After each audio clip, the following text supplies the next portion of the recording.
Hello, gorgeous peeps, and welcome to my first ever, and admittedly probably last ever, speedy unboxing. My challenge is to do a full guided tour of the fresh, budget-friendly Nokia G21, a 150-pound stock Android blower, including a squint at its design, software, media chops, gaming abilities, and even a camera test. And all of this in just one short hour. Why am I actually doing this to myself? Well, there's been an absolute shag turn of smartphones launching recently, you may have noticed if you're a bit of a tech fan. And frankly, 1 hour is all I've got to shoot this bad boy if I want to get it edited and uploaded before silly o'clock in the morning.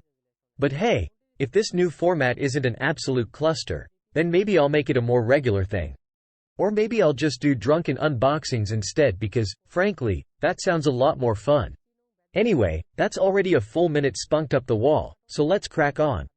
Now, the Nokia G21 can be snaffled right now, direct from Nokia for £449.99, although stock availability does seem to be a little bit all over the place. That sort of price point is a strong rival to the likes of the Poco M4s, the freshly launched Moto G22. So, what do you actually get in the box besides the smartphone? Well, you get your porky pin device to actually get your SIM in the tree. You get the usual product and safety information, guff. You've got your 3-pin adapter with a pop-up action, which I always love to see. And you've also got yourself a Type-C USB cable. And that's it. No prophylactic case or anything like that. Right, that's the box done. So, let's check out the actual phone. So, no real surprises as far as the Nokia G21 design goes. It is your standard Nokia budget blower, quite a girthy member as always, and you've got your basic budget-friendly polycarbonate back end. So basically, just a plastic ass. And it's available in 2 different colors. This here Nordic blue, otherwise also dusk, which is basically just kinda blackish. Oh, just a few notifications popping through because I've just set it up. You've got a textured surface here on the back end of the Nokia G21 as well. So that should hopefully add a good bit of grip and also means that the back end of the phone doesn't pick up greasy prints too easily.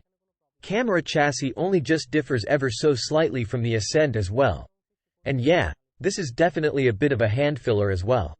It's only a 6.5-inch display, so not massive compared with a lot of 2022 smartphones. But of course, as you can see, they're fairly thick bezels surrounding that display as well, especially that big old fat lip down below. To keep everything running smoothly, it's a bit of Android One action on here, not full-fledged Android, and it's not the latest, freshest Android, unfortunately. It is still Android version 11. This phone will get an update to Android 12 and also Android 13 and beyond, as Nokia or HMD Global has promised 2 years of OS updates. But I would expect that would be it. And HMD has also promised 3 years of security updates, although again, not